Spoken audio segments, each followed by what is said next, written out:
Hello everyone, Kristen Brown here. I am recording old school today on the floor of my office with a light source and my camera in the middle of it so that I can talk to you today because my internet is down. And at first I thought, oh my God, I can't record. And I'm like, yes, I can. I know what I can do. So I got this little setup going today because I was super inspired to talk to you guys about losing yourselves in relationships. So chances are, if you found this video, you've either already subscribed and it came up in your feed, or that you have searched for the topic and it came up as a recommended video, or it came on the side of your feed when you were scrolling for something else and it caught your eye and it brought you in here. The reason why I wanted to bring that up is because the healing path is full of things, signs and messages that are trying to come to us from the universe will put in our path. But we oftentimes we're too busy scrolling, trying to find that quick fix and that magic pill that we don't stop on things and we don't soak up the information that is being shared with us. So the fact that you're here and you're listening to this, I want to give you a big congratulations and a high five, because that means that you are a seeker, and people who seek will eventually find. So if you're someone who is suspect that you have lost yourself in relationships, or you currently may be lost in a relationship, or you know darn well that you have lost yourselves in relationships, then this video is for you. But if you're new here, I would invite you to subscribe and to turn on notifications so that you can be alerted when I upload new videos. I talk about all things that have to do with recovering people-pleasing, reclaiming your personal power, self-worth recovery, self-love mastery, healing from toxic relationships, how to set and maintain appropriate boundaries, all of the things that are encapsulated within learning to love ourselves and being the best version of ourselves. So, what is losing ourselves in a relationship? Well, this video was inspired today by a call that I had, a mentoring call that I had with a client who has done such a bang-up job of reclaiming their personal power. But they were in a situation, and as the story unfolded, I started to see that they were not standing up for themselves. They were not willing to set and maintain appropriate boundaries with this person because, alas, once again, they were afraid of losing this person. And this person isn't even a romantic partner. It's someone else that they have in their life. But any time that we are afraid of losing somebody and we act from that place of fear, whether it's conscious or unconscious, then we are going to lose ourselves. Because what we're doing is not showing up in full respect and protection of self. So right there, a piece of us fractures off and we have lost the entirety, the whole of who we are. So it's really important to first understand that when you are acquiescing to the ways that people are acting, or you are withholding from speaking your truth because of oftentimes it's because of the way people react. So if somebody has reacted harshly with defense, or took things personally, or gaslighted you, turned things around on you, or just popped off and lost their temper, many times recovering people pleasers go, "Whoo, unsafe, unsafe. I'm not going to say that again," or "I'm not going to ever approach them again." That's fracturing off and losing yourself in the relationship. Losing ourselves in the relationship can also mean things like that we are overgiving, we are over accommodating, that we are constantly saying yes to them. We rarely say no. We even often say yes without even thinking about it. It's just an automatic yes. It could be that we apologize all the time. We say, "I'm sorry, I'm sorry, I'm sorry," even for things that aren't ours. And we can even apologize for apologizing. And what you guys are probably noticing right now is losing ourselves in a relationship is really synonymous with people pleasing or being a doormat. And the reason why we do that is because we're carrying around a lot of hidden shame and unworthiness, and we feel like that we need to get the approval, the love, approval, and attention from the outside world for us to feel better. So we dim our light, we play small, we fail to protect ourselves, and we fail to respect ourselves, all in the name of hoping that we're going to get the love.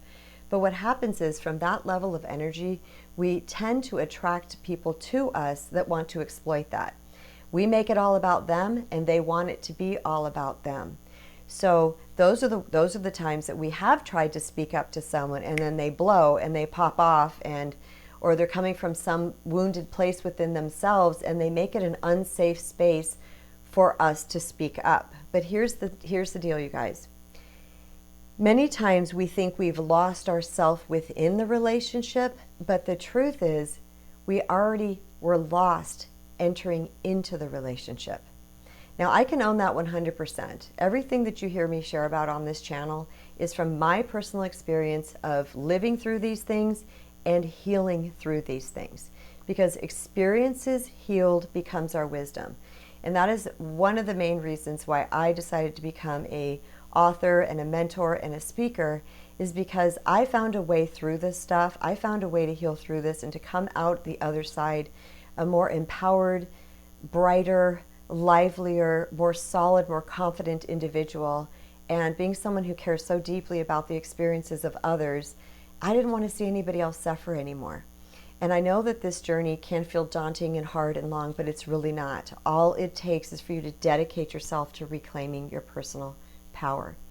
So when we enter into these relationships, oftentimes relationships are really happy and gay and fun and lively in the beginning, right? Because everybody's being their best self. And this can also be with bosses or friends. It's not necessarily always romantic partners. It can be. It can be all the things, all right? I recognize looking backwards that yes, it was romantic relationship falls and failures and betrayals and things that cracked me open to look within myself and to see what I could heal about myself. I also realized as I was healing that this was everywhere. The only place it wasn't was in my business. I was a hairdresser for 30 years and I ran my business very well. Was not a doormat when it came to that. But in all the other areas of my life, I noticed that I would show up as this fractured version of myself. And I kept calling people to me that aligned with that because I made everything about them. And they liked everything being made about them. And then when I tried to make things about me and I tried to speak up about things, they did the things that I mentioned earlier where they freaked out or they got really defensive or they started to gaslight. And that made me pull back, especially in the friendship arena. Like I became really afraid to share stuff with my friends. But what that did was that perpetuated the energy that I was in. That kept me in that same energy. So guess what I kept calling towards me? Guess what I kept magnetizing towards me? The same experience. So once I realized that it wasn't the other people that were taking this away from me, it was the fact that I showed up with an unconscious desire to be liked, approved of, and accepted, and to be loved. That unconscious desire, or that unconscious place that I was showing up, desire, is what kept me in that space. And when people started treating me poorly, I would look at them and say, that's not right, that's not right, that's not right, that's not good. And my focus was always on their behavior. And I can tell you that I could bring all of these stories before a judge and jury, and everybody would agree with me that their behavior was wrong, and it was bad, and it was uncool, and it was unfair, and it was nasty, and it was all the things. However, by me focusing always on what they were doing was keeping me from my true healing, because I had to go within and look at myself. I had to say, how am I contributing to this? And that's when I realized that I was the one disrespecting myself. I was the one dishonoring myself. I was the one failing to speak up for and protect myself. It was me. Because once I got clear of that inside and I started to practice self-love with myself, what happened is that I started to attract and magnetize people that started to treat me better. So yes, it feels like we are losing ourselves in that relationship based on their behavior, but the truth is we came to this behavior or this relationship already a fractured version of ourselves. So the way that we reclaim our personal power is to start pulling in all of that energy, all those fractured places within ourselves, and giving ourselves the love, approval, attention, acceptance that we have been looking for in the outside world.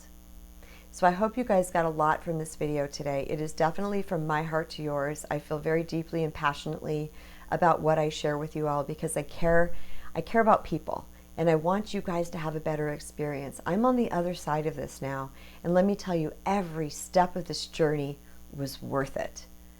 So thanks so much, you guys. Please leave your comments below. I love to read them and I love to interact with you because I really do want to build a community here where we can really all link arms and support each other.